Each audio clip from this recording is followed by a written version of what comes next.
Menina encontrou um celular e o papel de parede era ela mesma. Olá a todos. Aproveitem esses momentos de relaxamento enquanto assistem. Elisa puxou o pedaço de pano rasgado que usava nos ombros, enquanto cada gota de chuva caía como marteladas no chão, no cabelo desgrenhado e nos pés descalços, roxos de frio.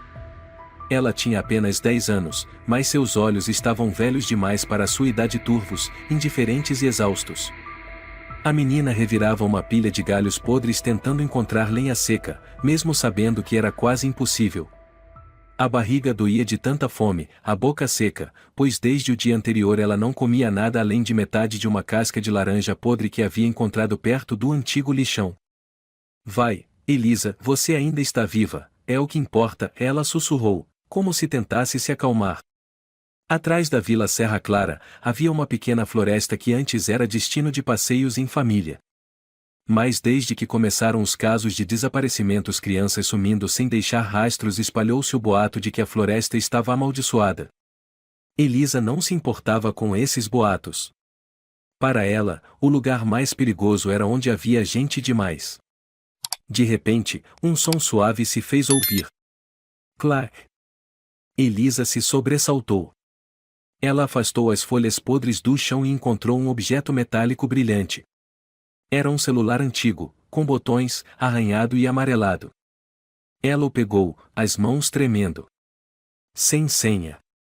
A tela se acendeu, a bateria ainda tinha meia carga. Elisa arfou. Uma imagem passou pela sua cabeça: de ligar para alguém? Polícia? Alguém bom. Mas o que a paralisou foi a foto de fundo do celular. Não era uma paisagem. Nem uma imagem qualquer. Era ela mesma, Elisa, em um lugar onde nunca tinha estado.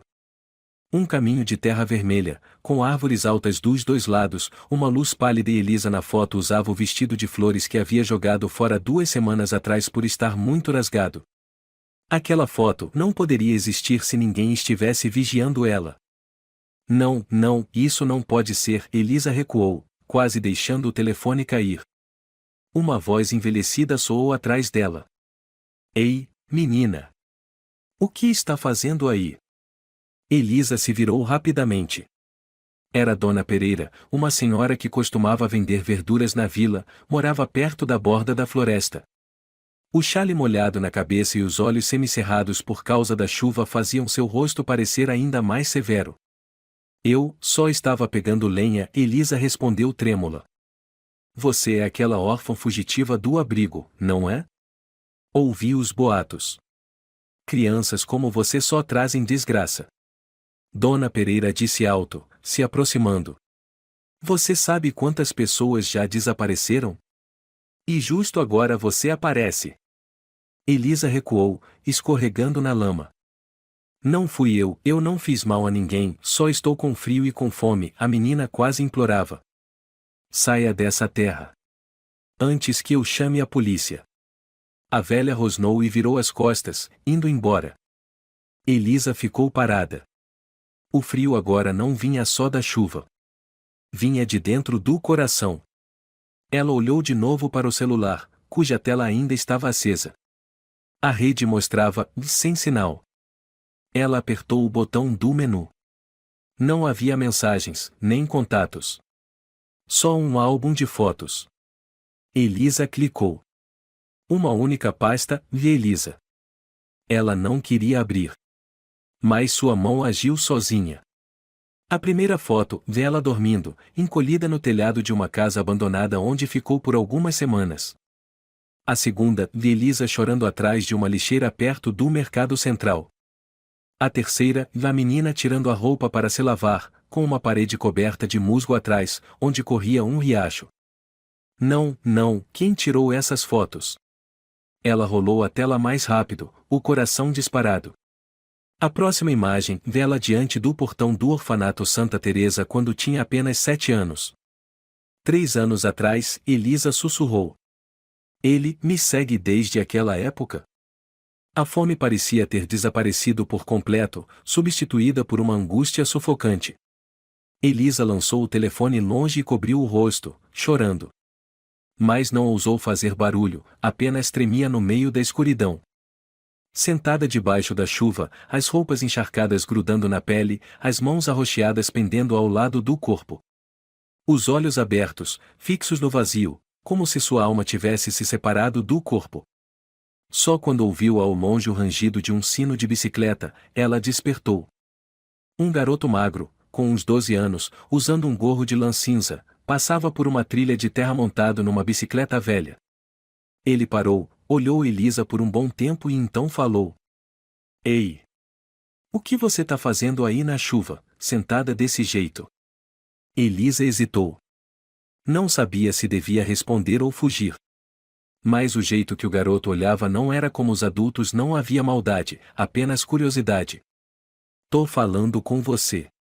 Não tem medo de morrer de gripe? Eu não tenho pra onde ir, Elisa disse baixinho, quase sussurrando. Ah, o garoto assentiu, encostou a bicicleta na beira da trilha e se aproximou. Meu nome é Miguel. Moro no fim da vila. Eu sou Elisa. Miguel se agachou ao lado dela e tirou do bolso um pedaço de pão velho, embrulhado em jornal. Quer? Elisa hesitou um pouco, depois assentiu. Pegou o pão, as mãos tremendo. Obrigada. Já te vi algumas vezes. Debaixo da marquise, perto do mercado. Minha mãe disse que você é uma órfã selvagem. Mas eu não ligo. Elisa mastigava devagar. O pão era seco, duro, mas naquele momento parecia o melhor alimento do mundo. Miguel, você tem celular? Não. Minha mãe não deixa. Já quebrei um dela uma vez. Por quê? Elisa não respondeu de imediato. Apenas apontou para o arbusto onde o celular antigo ainda brilhava fracamente. Miguel franziu a testa. Você achou aquilo? Sim. Debaixo das folhas podres. Sem senha. Mas dentro dele. Ela hesitou, olhando para Miguel com súplica. Você pode ver para mim? Tem fotos lá. Só minhas. Miguel a encarou por um instante, depois foi pegar o celular, limpou a tela com a manga molhada e abriu a galeria de imagens. Rolou algumas fotos e ficou em silêncio. Caramba, ele murmurou. Isso não pode ser coincidência. Elisa assentiu. A voz embargada. Tem foto minha dormindo. Tem foto minha tomando banho. Miguel se virou, o rosto vermelho de vergonha e raiva. Alguém tá te vigiando. Não é recente. Tem foto de 3 anos atrás, quando eu ainda estava no abrigo Santa Teresa. Miguel olhou para Elisa, os olhos agora cheios de medo. Você acha que ele ainda tá por aqui? Elisa não respondeu. Apenas apontou para uma árvore próxima, onde um galho alto segurava um pequeno pedaço metálico que brilhava com a chuva. Miguel apertou os olhos. Aquilo é uma câmera. Eu não sei. Mas desde que cheguei nessa floresta, sempre sinto que estou sendo observada. Miguel ficou em silêncio por um tempo. Depois se levantou. Escuta. Tem uma casa abandonada na floresta, chamam de a casa do demônio. Os adultos dizem que é mal assombrada. Mas eu já entrei lá. Só tem teia de aranha. Você quer dizer? Você não pode dormir na floresta assim. Eu vou te levar até lá. Só por essa noite. Amanhã eu trago mais pão. Elisa olhou para aquele garoto estranho primeiro que não a expulsava, que não a olhava como lixo. Ela assentiu. Tá bom. Os dois caminharam na chuva, a lama grudando nos calcanhares, o vento soprando gelado. Quando chegaram à casa de madeira abandonada, já estava escuro. Miguel apontou. Já limpei algumas teias da última vez. Mas nem pense que vai ter cobertor ou travesseiro. Elisa assentiu, entrando. O ar era úmido, frio, como se nenhum ser vivo tivesse pisado ali há muito tempo. Miguel acendeu uma vela pequena com um isqueiro. Aqui, deixei umas coisas da outra vez. Ainda deve funcionar. A luz trêmula da vela iluminou o rosto dos dois. Elisa sentou-se no chão, ainda abraçada ao celular. Miguel suspirou. Amanhã eu volto. Não posso ficar aqui essa noite. Minha mãe me mata. Tá, obrigada, Miguel. Se cuida, Elisa. Miguel saiu. A porta rangendo ao se fechar. Elisa ficou sozinha. Olhou ao redor, paredes emboloradas, o chão de madeira quebradiço. O vento entrava pelas frestas, assobiando como se alguém respirasse com dificuldade. Então ela olhou debaixo da cama. Algo a intrigava. Ela se arrastou, afastou a poeira espessa. Um baú de ferro velho, com o cadeado enferrujado, mais frouxo. Clac! Ela abriu. Dentro, 3 celulares antigos iguais ao que segurava. Elisa tirou um por um, o coração batendo tão forte que parecia que ia explodir. O primeiro, foto de uma menina com olhos inchados, mãos arranhadas. Nome na imagem, Lúcia. O segundo, uma garota com metade do cabelo raspado, olhar vazio. Nome, Marta. O terceiro, uma menina com mãos amarradas, deitada de lado, olhos vermelhos. Na legenda, Inês. Elisa segurou a cabeça. Aqueles rostos, ela já os tinha visto nos cartazes de desaparecidos colados pela vila. Lúcia. Marta. Inês, vocês, ela sussurrou. Será que também passaram por isso? Ela começou a chorar. Mas dessa vez, sem som. Na escuridão, Elisa apertou os 3 celulares contra o peito, como se fossem a última coisa que a ligava a este mundo. A chuva ainda não havia cessado. Cada gota fria batia na janela quebrada, o vento assobiava pelas frestas da madeira como um suspiro de almas aprisionadas. Elisa se encolheu no canto da parede, os 3 celulares no colo, o coração oprimido como se uma pedra estivesse sobre seu peito. Ela tremia ao apertar o botão de ligar de cada um. Os 3 celulares ligaram, apesar da bateria quase zerada. Elisa não conseguiu evitar abrir cada pasta. Primeiro celular Lúcia. Abriu a galeria de fotos. 13 imagens. A primeira mostrava Lúcia em um hospital, olhos inchados, mãos enfaixadas. Segunda foto, Lúcia em pé no meio da floresta, cabelo todo bagunçado, chorando na chuva. Terceira foto, um vídeo. Elisa clicou para abrir. A tela mostrou uma imagem trêmula, como se fosse gravada por alguém escondido. Lúcia estava sentada em um quarto escuro, com as mãos amarradas e a boca tampada com um pano. Ao fundo, passos lentos soaram. Uma voz masculina e rouca disse: "Essa menina não é obediente. Mas tem olhos bonitos. Os clientes vão gostar." Elisa deu um gritinho e imediatamente tapou a própria boca. Ficou imóvel, lágrimas escorrendo. O segundo celular era o de Marta. A menina na foto tinha metade da cabeça raspada, a gola da blusa rasgada, e olhava fixamente para a câmera com um olhar vazio. Havia um arquivo de áudio na pasta ou mensagens de voz. Elisa hesitou, depois apertou.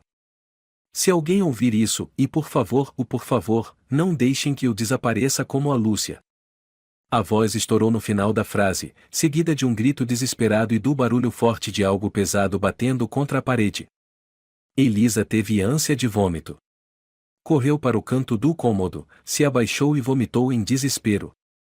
Não havia mais nada em seu estômago além de chuva e medo. O terceiro celular era o de Inês. Elisa abriu a pasta de vídeos. Só havia um arquivo. Mas aquele arquivo, e era uma imagem dela. Da noite anterior. Dentro do saco de dormir, num canto da floresta. A gravação era feita da janela, exatamente do lado de fora da casa onde Elisa havia dormido.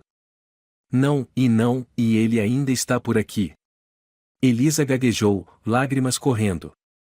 Ela apertou o celular com força, a mão tremendo como se levasse um choque. O breu ao redor parecia apertá-la, como se aquela casa fosse uma armadilha gigante. De repente, ouviu-se um barulho vindo de fora. Um galho quebrando. Depois, passos pesados pisando nas folhas secas. "Quem tá aí?" Elisa sussurrou, o coração disparado. Ela correu até a janela, prendeu a respiração. Mas então... Elisa! Abre a porta. Era a voz de Miguel. Ela correu para abrir. O menino estava encharcado, ofegante. Eu fiquei preocupado. Voltei. Você tá bem? Elisa se jogou nos braços de Miguel e começou a chorar. Eu vi umas coisas e não entendo e tô com muito medo. Miguel ficou surpreso, mas não a afastou. Respondeu baixinho. Me conta, e o que você viu? Os dois se sentaram ao lado da vela tremeluzente. Elisa entregou um por um os celulares para Miguel. Ele olhou tudo em silêncio, olhos arregalados. Merda! Alguém fez coisas horríveis com essas crianças. E eu sou a próxima. Miguel segurou a mão de Elisa. Não. Eu não vou deixar isso acontecer. Mas eu não sei quem ele é. Pode estar olhando pra gente agora. Miguel olhou em volta, depois se levantou e checou a janela, a porta dos fundos. Essa casa tem um porão. Eu já fui lá. É bem escuro. Acho que ele não sabe da existência. Tem certeza? Não, mas é melhor do que ficar aqui esperando. Miguel pegou os 3 celulares e desligou todos. Elisa segurava seu próprio celular, o primeiro que encontrara, ainda ligado, com a tela de bloqueio mostrando seu rosto em um lugar totalmente desconhecido. Você tá vendo o que tem atrás de mim nessa foto? Elisa perguntou. Miguel apertou os olhos. São árvores bem alinhadas e parece com. Ele se virou para a janela. Aqui. Atrás da casa. Elisa recuou, apavorada. Não pode ser, você acha que a foto foi tirada aqui? Não tem como ser outro lugar. As árvores são idênticas. E você disse que nunca tinha vindo aqui antes de hoje. É verdade. Miguel hesitou, depois sussurrou. Pode ser que ele tenha te trazido aqui enquanto você dormia. Você dorme pesado? Elisa estremeceu.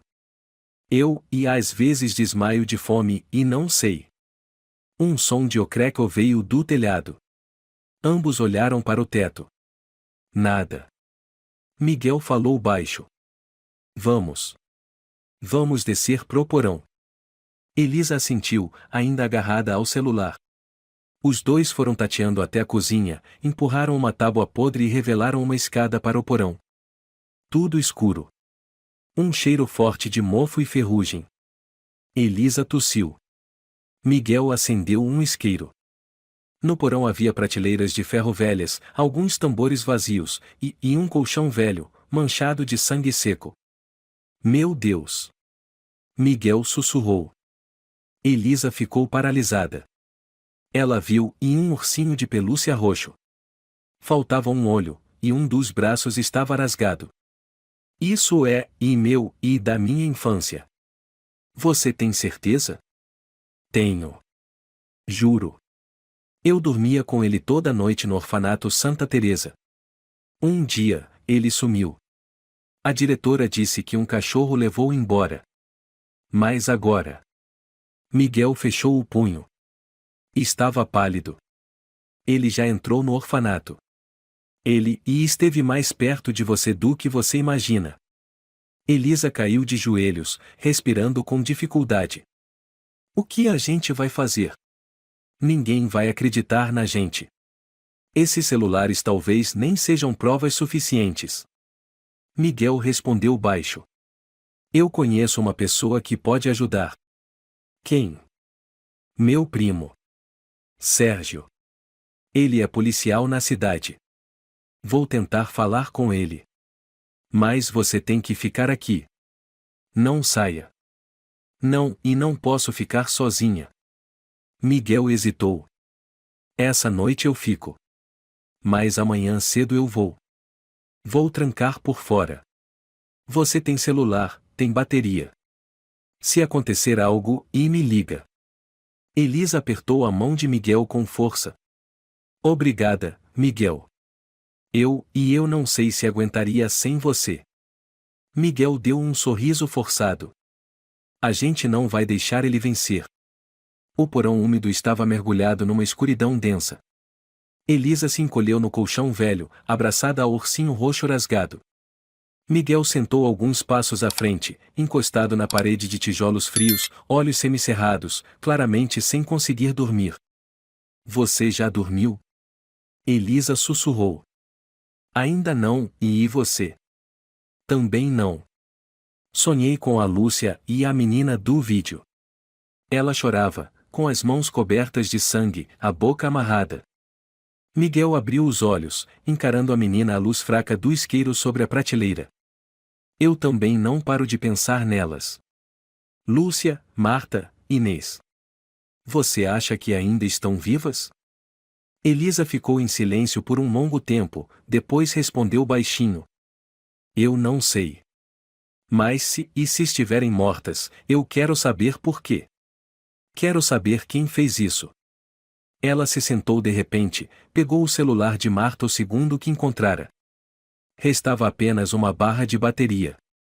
Elisa o ligou rápido, foi até a pasta ou gravações só que ainda não tivera coragem de abrir. Miguel, e você tá pronto para ouvir? Ele assentiu, engolindo em seco. Ela apertou o reproduzir. O primeiro som foi uma respiração ofegante. Depois, a voz trêmula de uma garotinha sussurrando. Ele disse para não gritar. Ele odeia choro. Mas eu não aguento mais. Eu implorei. Eu não quero desaparecer como a Lúcia. O áudio cortou, barulhos de algo batendo com força parecia madeira contra a parede, seguido de um grito. O arquivo parou. A tela ficou preta. Acabou a bateria. Elisa respirava com dificuldade, os olhos vermelhos. Meu Deus, e você ouviu isso? Miguel estava pálido. Ele matou elas. Com certeza. Elisa agarrou o braço dele com força. Você acha, e quem é ele? Miguel hesitou. Não sei, e mais se ele voltar aqui e você não pode mais ficar. A gente precisa entregar essas provas para alguém. Já falei. Meu primo Sérgio é policial.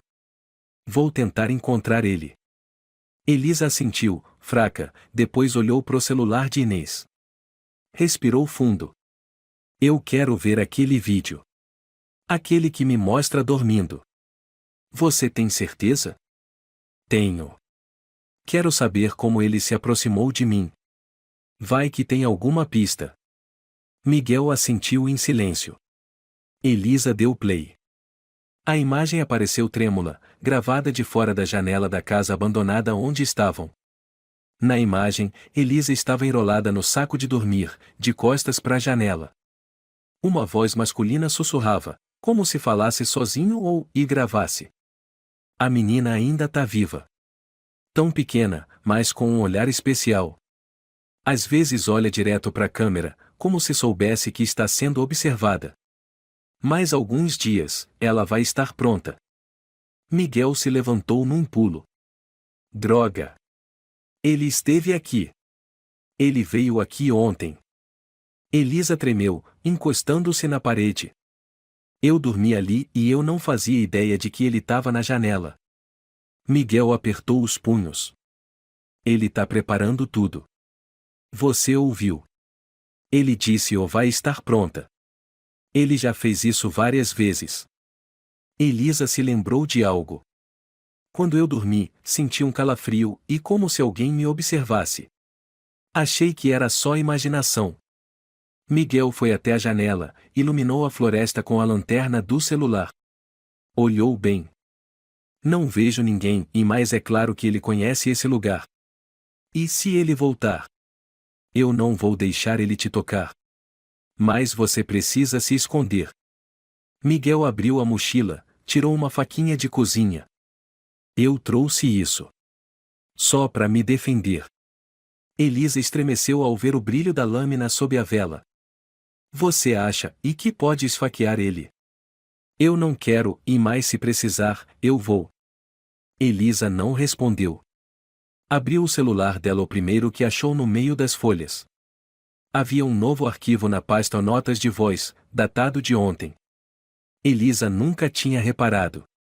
Miguel, tem um arquivo novo no meu celular e eu não fiz isso.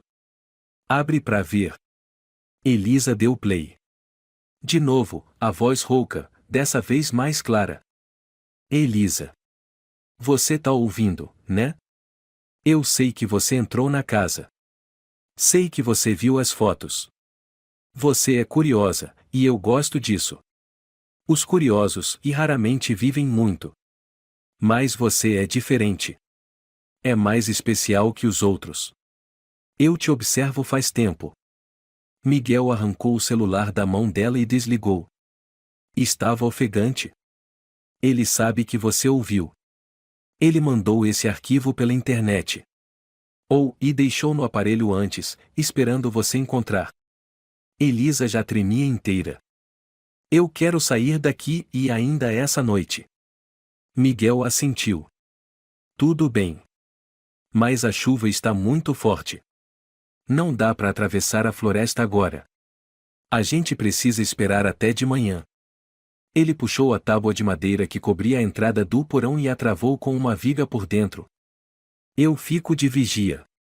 Tenta dormir um pouco. Elisa balançou a cabeça. Eu não consigo fechar os olhos. Tenho medo de acordar e amarrada e como a Lúcia. Miguel sentou ao lado dela, pousou suavemente a mão em seu ombro. A gente vai superar isso. Eu prometo. Os dois ficaram ali, juntos na escuridão, sob a luz fraca do isqueiro quase apagando. Lá fora, a chuva ainda caía sem parar. E em algum lugar na floresta, Elisa sentia que ele estava sorrindo. O céu começava a clarear quando a chuva finalmente deu uma trégua, mas o tempo continuava cinzento como se coberto por uma fina camada de cinzas. Elisa estava sentada encostada na parede do porão, com os joelhos pressionados contra o peito, olhos fundos por não ter dormido a noite toda. Miguel havia adormecido em algum momento, encostado numa caixa de madeira, ainda segurando firme a faquinha como instinto de defesa. Um som distante de motor de carro que logo se calou. 1 minuto depois, o barulho da porta de um carro sendo batida com força. E então, em passos. Não eram passos apressados como os de alguém cruzando a floresta. Eram passos determinados. Miguel. Elisa sussurrou, sacudindo ele. Miguel acordou assustado, olhos arregalados, escutando atento. Os passos estavam cada vez mais próximos. O som da lama sendo pisada com força por botas. Alguém estava se aproximando da casa. Quem você acha que é? Miguel perguntou tenso. A voz de Elisa tremia. Pode ser ele. O menino olhou rapidamente ao redor. O porão não tinha outra saída além da escada que estava tapada. Os passos pararam bem diante da porta da casa. E então, crack. O som do trinco sendo empurrado. Um vento gelado invadiu o lugar. Quem tá aí dentro? A voz masculina soou rouca, familiar a ponto de congelar Elisa. Ela apertou com força a mão de Miguel. É ele, e foi ele que falou comigo, e lá no estacionamento velho, e me deu pão, e me mandou trabalhar no carro. Miguel puxou a faquinha do cinto, segurando firme, sem piscar. A voz soou de novo, mais alta agora. Eu sei que você tá aí, Elisa. Sai daí. Você acha que pode fugir de mim? Elisa chorava em silêncio. Miguel se levantou, sussurrou. Eu vou subir. Vou distrair ele. Se esconde aqui embaixo. Não. Você não é herói. Você é só uma criança como eu. Eu não posso te deixar sozinha. Escuta, e se acontecer alguma coisa, espera ele ir embora e foge. Não tenta me salvar. Miguel levantou a tábua da escada com cuidado. Um feixe de luz tênue invadiu o porão. Ele subiu, pé por pé, como um gato. Elisa prendeu a respiração. Seu coração batia tão forte que parecia prestes a explodir. Ela ouviu os passos de Miguel no assoalho de madeira e então. Eu só entrei para me abrigar da chuva. Miguel disse. Oh, um moleque. Eu achei que fosse alguém mais importante. Quem é você para aquela menina? Eu não conheço ninguém. Não finge. Eu sinto o cheiro do seu medo. Acha que eu sou idiota? Elisa ouviu passos pesados, depois o som de uma faca sendo puxada da bainha. A voz de Raimundo ficou mais grave, ameaçadora. Eu vou perguntar de novo, e onde está a menina? Miguel tentou se manter calmo. Eu não sei. Punk. Um som seco de algo batendo. Elisa tapou a boca ao ouvir Miguel gritar. Eu odeio mentira, seu merdinha. Sabe do que eu sou capaz? Por favor, e eu juro, e eu não sei de nada. Você não precisa saber mais. O som de botas arrastando pelo chão e a porta do porão foi escancarada. Elisa se levantou num pulo, tentando correr, mas uma mão grande e forte agarrou seu ombro. Te procurei a noite toda, sua vadiazinha. Achou que podia se esconder? Me solta. Socorro! Elisa gritava, se debatendo. Raimundo a jogou no chão. Miguel correu, cravou a faquinha no ombro dele. Raimundo berrou, girou e deu um golpe em Miguel que o lançou contra a parede. Eu vou lembrar de você, moleque. Eu gosto de vocês vivos mesmo. Elisa chorava, arranhando o rosto dele com as unhas. Raimundo levantou a mão e deu um tapa forte. Tudo escureceu diante dos olhos da menina. Então, um saco de estopa foi jogado sobre sua cabeça. Você é a última mercadoria da noite, docinha. O cliente pagou o dobro. Raimundo arfava. Você vai tomar banho, vestir roupa bonita e entrar no carro. Elisa se debatia, as mãos foram amarradas para trás. Ela só conseguiu gritar. Miguel! Miguel, não morre! Raimundo a jogou sobre o ombro e a levou até o caminhão parado à beira da floresta. A porta foi aberta, ele jogou Elisa dentro e trancou. A menina caiu sobre o chão de metal gelado, o rosto coberto de sangue e lágrimas. No bolso da blusa, o celular ainda estava lá. Elisa tateou com os dedos, murmurando. Por favor. SOS, e por favor. O céu da floresta era cinza como cinza de morte. O vento uivava entre as árvores, soprando um lamento gelado. Elisa estava enrolada no saco de estopa fedendo a mofo, no fundo do caminhão, com as mãos amarradas nas costas por uma corda áspera. Seus pulsos sangravam, e a boca estava tampada com fita adesiva. O ambiente era escuro, mas o cheiro de ferrugem, óleo e suor humano fazia ela querer vomitar. Ela entreabriu os olhos e espiou por uma fresta do saco. Raimundo estava no banco da frente, com o celular na mão, falando. Sua voz era grave, em tom de negociação. A mercadoria tá aqui. Menina nova, 10 anos. Rosto bonito, pele clara, cabelo macio. Entrega hoje à noite no mesmo lugar. Não me importa se vai pagar em dinheiro ou Bitcoin. Só quero o valor certo, e entrego na hora. Elisa engasgou. Sabia que ninguém ouviria sua voz. Mas ainda havia esperança, o celular pequeno escondido no bolso era o único que ainda podia acionar a chamada SOS automática. Ela se contorceu, esfregando o ombro na borda do bolso. Então, vibração. Vibração. Um bip suave soou. A chamada de emergência foi enviada. Elisa chorava em silêncio, murmurando. Por favor, e que alguém escute, e por favor. Raimundo de repente virou-se. Ele ouvirá algo. Seus olhos se estreitaram. Que diabos é isso? Ele freou, saiu do caminhão, foi até a parte de trás. A porta foi escancarada. O que você tá fazendo aí dentro, sua vadia? Ele agarrou o saco, puxou Elisa como se fosse um animal. Ela caiu no chão molhado, a boca sangrando. Você ligou o celular, não foi? Ele rosnou perto do rosto dela. Ótimo. Vou acabar com você antes de alguém chegar. Elisa arfava, ainda com a boca tampada. Os olhos imploravam por socorro. Chora! Chora mais! Raimundo gritou. Os clientes adoram as que sentem medo. Ela tentou chutar a perna dele. Ele xingou, puxou a faca do cinto. Já cansei de você. Então, e rasgo. Ele arrancou o saco, arrancou a fita da boca dela. Elisa não esperou nem um segundo. Gritou. Socorro! Alguém me ajuda, por favor. Raimundo deu um soco direto em seu rosto. A visão dela ficou turva, sangue escorrendo da boca. Mas antes que ele pudesse amarrá-la de novo, ela rolou para o lado, se levantou e correu para dentro da floresta. Você acha que vai fugir, sua desgraçada? Ele gritou, ligando a lanterna.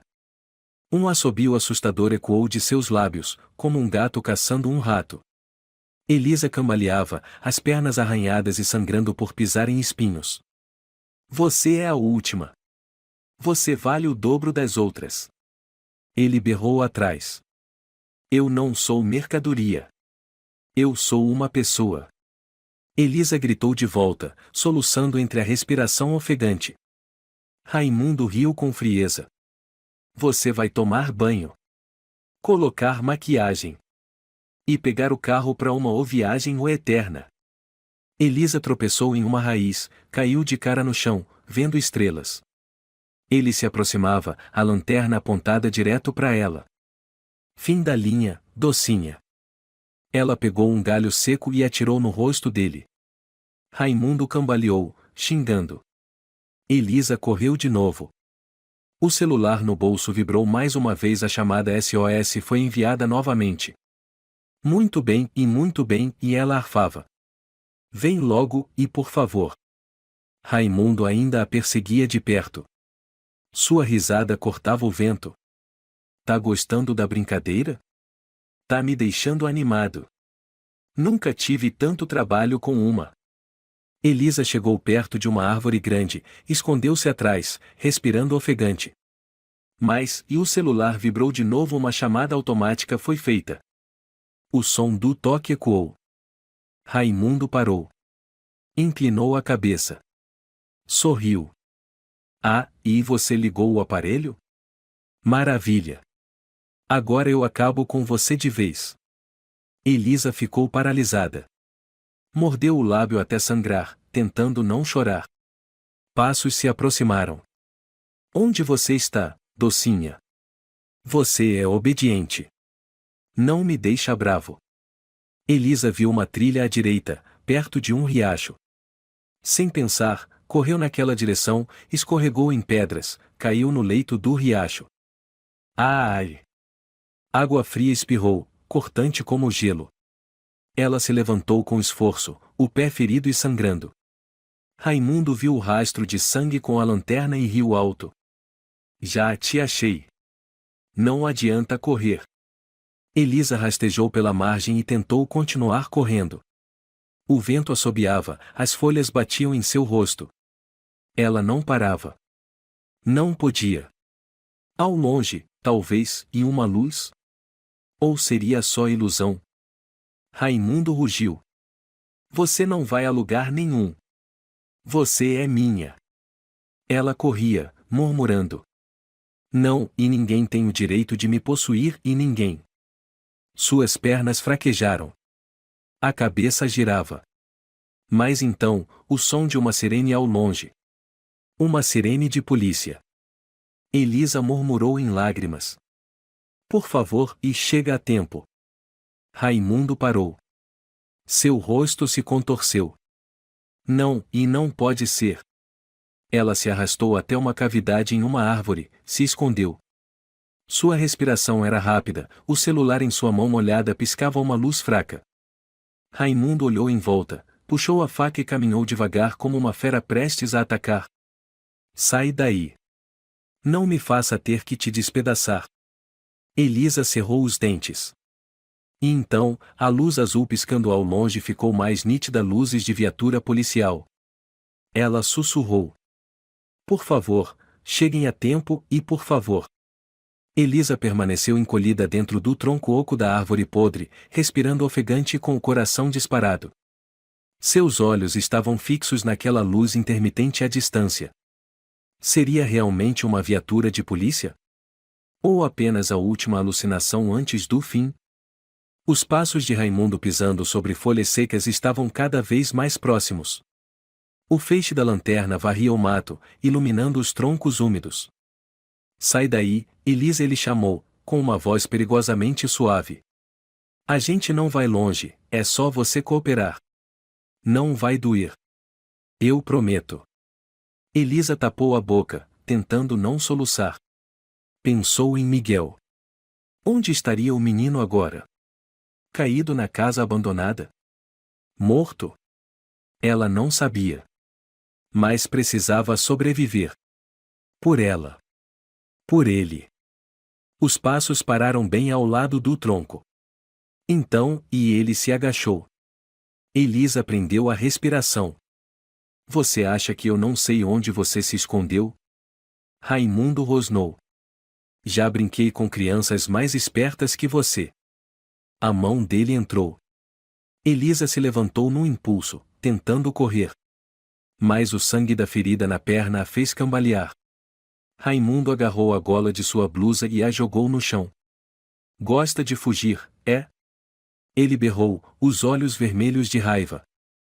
Me solta! Elisa gritava, se debatendo. Eu não vou com você. Eu não sou mercadoria. Ah, mas os clientes pensam diferente. Raimundo arfava, tirando um cordão do cinto. Eles já pagaram adiantado. Você não vai me fazer perder esse negócio. Ele amarrou as mãos de Elisa com tanta força que ela chorou de dor. Dói, tá doendo. Cala a boca. Se continuar reclamando, vou enfiar pano na sua boca. Raimundo a jogou no ombro como se fosse um saco de areia e voltou para o caminhão. Elisa gritava, esperneava, chutava o que podia. Socorro! Tem alguém aí? Pelo amor de Deus! Pode gritar. No meio do mato, ninguém vai ouvir. Ele riu com desprezo. Ao chegar ao caminhão, ele a jogou na carroceria, embrulhou-a em um saco de estopa velho, enfiou um pano em sua boca e bateu a porta com força. A escuridão a engoliu de imediato, e só se ouvia o ronco do motor como o som de um funeral. Ela não sabia quanto tempo estava sendo levada. Apenas que cada minuto era um pesadelo. Cada curva, cada solavanco, doía no corpo. Do lado de fora, o vento uivava. Mas por dentro, era o desespero que crescia. Raimundo dirigia enquanto falava ao telefone. Pela fresta do saco, Elisa ouvia claramente. Isso. Menina, 10 anos. Pele clara, cabelo castanho, olhos grandes, exatamente como o cliente pediu. Não, não tem família. Ninguém procurando. O orfanato registrou o desaparecimento no ano passado. Tá limpa. Sem cicatriz, sem vacina. Entrego hoje à noite. Estou indo pro ponto de entrega. Elisa lutava para não desmaiar. Cada vez que fechava os olhos, via os rostos de Lúcia, Marta e Inês, 3 meninas como fantasmas, presas em gravações de celular, todas ou desaparecidas. Não, e ela não podia ser a próxima. Ela sussurrava na mente. Miguel, e se você ainda tá vivo, e me salva? De repente, o caminhão parou. Raimundo abriu a porta traseira e a puxou para fora. Estavam numa clareira cercada por mato, com capim amassado e caixas empilhadas. Parecia o ponto de entrega. Ele levantou Elisa, tirou o pano da boca e sorriu com desdém. Olha pra você. Toda suja. Espera aí que vou pegar água. Ele foi até atrás do caminhão, mexendo num galão. Elisa aproveitou para olhar em volta. Ninguém mais. Só ele. Um barraco pequeno à distância. Ao lado, uma mesa de ferro enferrujada e um telefone com uma antena alta. Elisa gritou. Alguém. Socorro, por favor. Raimundo virou furioso. Eu mandei calar a boca. Ele correu e deu outro tapa em Elisa. Ela caiu, a bochecha ardendo. Eu não sou um bicho.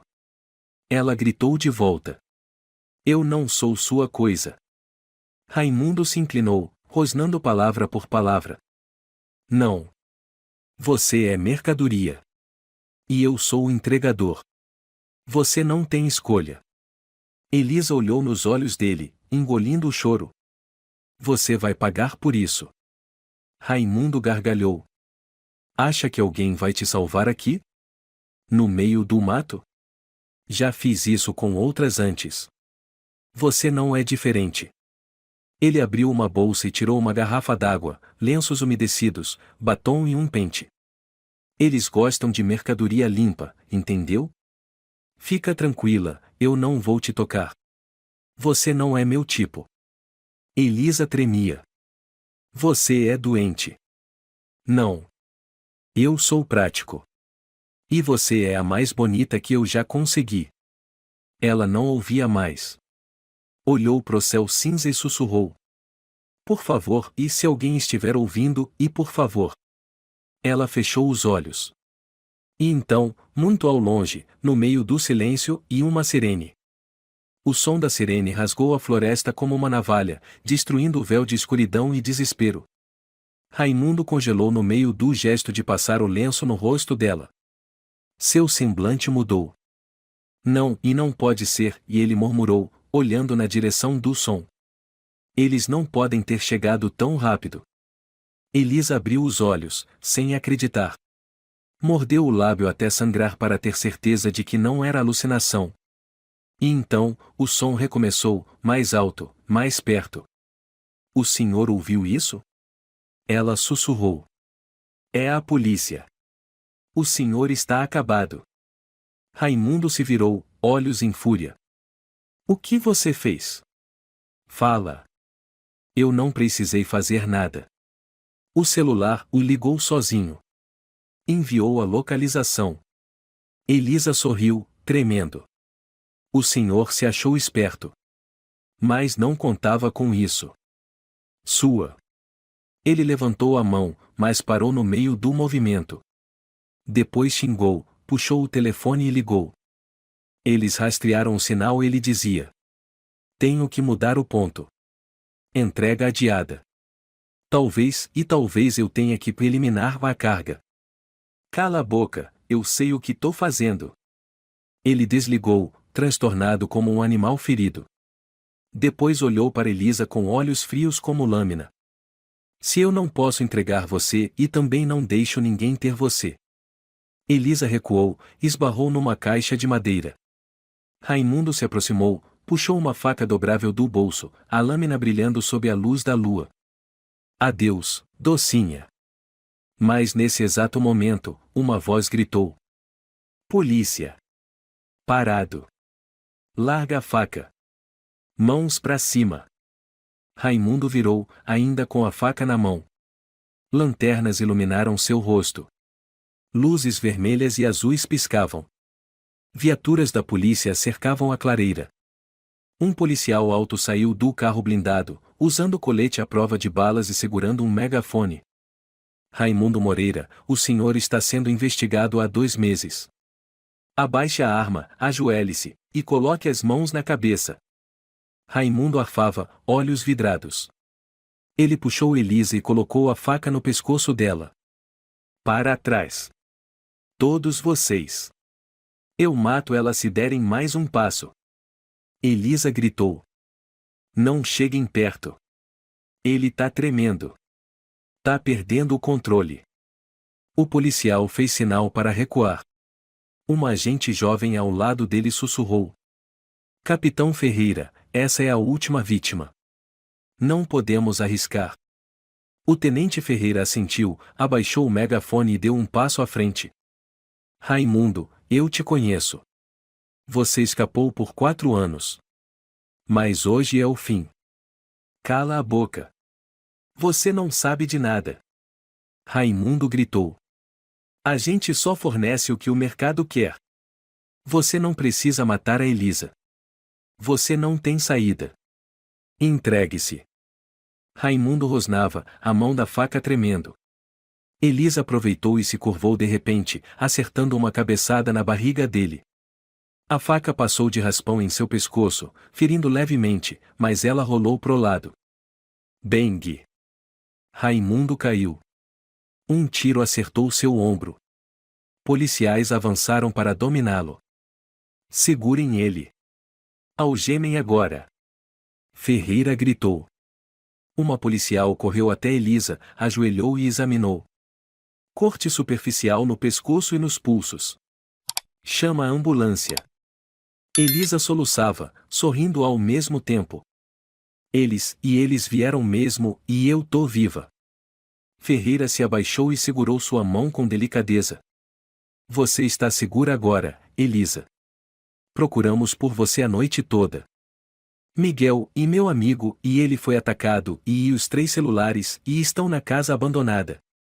Nós sabemos, ele respondeu calmo. Graças ao sinal de SOS do seu aparelho, rastreamos toda a rede.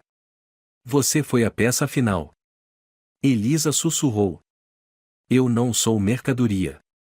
Eu sou gente. Você é muito especial, Ferreira assentiu. E graças a você, e os monstros vão pagar. Um som atrás fez todos se virarem. Miguel, com a cabeça enfaixada, era ajudado por 2 policiais. Seu rosto estava machucado, mas os olhos brilhavam. Elisa! Ele gritou, soltando-se dos agentes e correndo até ela. Miguel! Elisa chorou alto e o abraçou. Achei que você tinha morrido. Miguel soluçou. E eu achei que ele tinha te matado. Eu fingi de morto. Quando ele saiu, consegui sair e encontrei os policiais. Conduzi eles até o local do sinal do seu telefone. Ferreira observou os 2 e então ordenou à equipe tática. Isolem a área. Recolham todas as provas. E garantam que esse desgraçado nunca mais volte a fazer isso. Elisa foi colocada na maca da ambulância. Ela segurava a mão de Miguel com força. Você não vai me deixar. Eu prometo. Antes que a ambulância partisse, Ferreira se inclinou e sussurrou no ouvido de Elisa. Obrigado, pequena guerreira. Você salvou muitas vidas. E agora você não está mais sozinha. O olhar da menina brilhou em meio às lágrimas. Nunca senti e que alguém me escutava e ou me via, e como agora. Agora você vai viver como merece viver. A ambulância partiu com a sirene ligada, mas dessa vez, o som não era de medo. Era o hino da esperança. 3 dias após o resgate, a casa abandonada na beira da floresta foi isolada com fitas amarelas.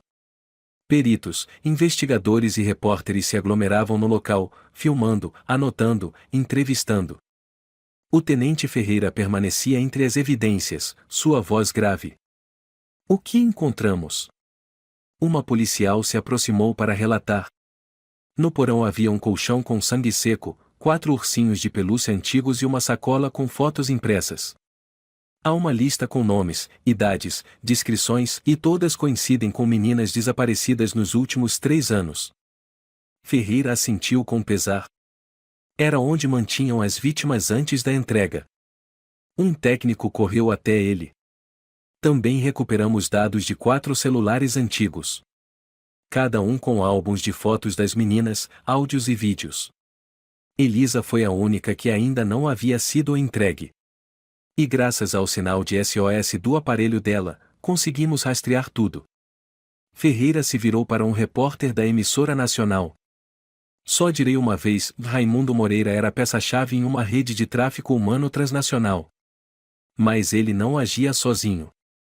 Graças à coragem de uma menina de 10 anos chamada Elisa, conseguimos abrir os olhos para toda essa rede. No hospital da cidade, o quarto 203 estava em absoluto silêncio. Elisa, com os pulsos enfaixados, recostava no travesseiro. Sobre a mesinha ao lado da cama, 4 celulares lacrados em sacos plásticos. A menina desenhava com lápis no papel os rostos de Lúcia, Marta e Inês. A porta se abriu suavemente. Miguel entrou com um pote cheio de pudim. Posso entrar? Miguel. Elisa sorriu. Achei que você teria que ficar no hospital mais 2 dias. Eu fugi. Mas não conta pra polícia. Miguel riu travesso, sentando ao lado da cama. Trouxe pudim de leite. Você gosta, né? Gosto, e mais fica melhor quando a gente come com gente boa. Elisa olhou para Miguel, os olhos brilhando. Eu queria te perguntar uma coisa. Miguel hesitou. Você acha que a gente ainda vai se ver? Depois que você for adotada? Elisa ficou em silêncio. Deixou o lápis de lado e segurou a mão dele. Eu espero que você seja o primeiro a visitar minha nova casa. A porta se abriu de repente. Ferreira entrou acompanhado de um casal de meia-idade, com rostos bondosos. A mulher, de cabelos cacheados e ruivos, sorriu para Elisa. Você é Elisa, não é? Eu sou Teresa. E este é o Daniel. Nós dois somos artistas, moramos no Paraná. E gostaríamos que você viesse morar com a gente. Os olhos de Elisa se arregalaram. Eu posso mesmo? Ninguém pode mais tirar isso de você. Respondeu Ferreira. Teresa e Daniel acompanharam tudo. Eles se ofereceram para adotá-la, não por pena, mas porque sentiram que você é a criança que eles querem amar. Elisa olhou para Miguel, os olhos marejados. Sussurrou. Eu não vou esquecer nada. Nem este lugar, nem o que aconteceu. E nem quem esteve ao meu lado. Miguel tentou sorrir, mesmo com os lábios tremendo. Eu sei. Teresa se aproximou e abraçou Elisa. Você vai ter um quarto só seu. Da cor que quiser. Com tintas, quadros, pincéis. Soube que você desenha muito bem. Eu só desenho para não esquecer delas. Então você terá uma parede inteira para lembrar. E também espaço para sonhar com coisas mais bonitas. No dia em que Elisa teve alta do hospital, um grupo de jornalistas a esperava no portão. Mas ela não ligava para câmeras. Só se importava com o pequeno desenho pendurado no peito, 4 meninas Lúcia, Marta, Inês e ela de mãos dadas sob a luz do sol. 2 semanas depois, o julgamento de Raimundo aconteceu no tribunal da cidade de Brasília. Ele foi acusado de 8 crimes, incluindo sequestro de menores, abuso, tráfico humano, posse de materiais ilegais e falsidade ideológica. Elisa subiu à tribuna das testemunhas. Vestia uma blusa branca, os cabelos presos. Sua voz era firme. Ele me seguiu durante 3 anos. Eu não sei o motivo. Mas eu sei que eu não sou mercadoria. E estou aqui hoje para que ninguém esqueça disso. A sala ficou em silêncio. Raimundo a encarava, com os olhos vazios. Você vai virar pó, ele murmurou. Eu não fui o primeiro. Também não serei o último. O juiz bateu o martelo. Réu Raimundo Moreira, condenado à prisão perpétua, sem possibilidade de apelação. Miguel foi o primeiro a aplaudir. E a sala inteira explodiu em palmas. Na pequena casa do Paraná, naquela manhã, Elisa acordou com o sol brilhando. Sobre sua escrivaninha, 4 porta-retratos com fotos de Lúcia, Marta, Inês e dela mesma como testemunhas de uma jornada de sobrevivência. Ela pegou a caneta e escreveu no caderno. Antes, eu era vigiada. Agora, sou protegida. E eu vou proteger outras crianças. Ela sorriu e saiu para o quintal. Teresa pintava ao sol. Daniel lia um livro. Miguel balançava no balanço, esperando por ela. Elisa correu até eles, envolta em luz como uma promessa eterna. A história de Elisa nos lembra que, mesmo nas trevas mais profundas, uma fagulha de esperança pode salvar vidas e mudar destinos. A coragem de uma criança não só a ajudou a sobreviver, como também expôs crimes terríveis e salvou outras vidas. A escuta, a ação certa no momento certo e a bondade de estranhos como Miguel ou o Tenente Ferreira podem realizar milagres.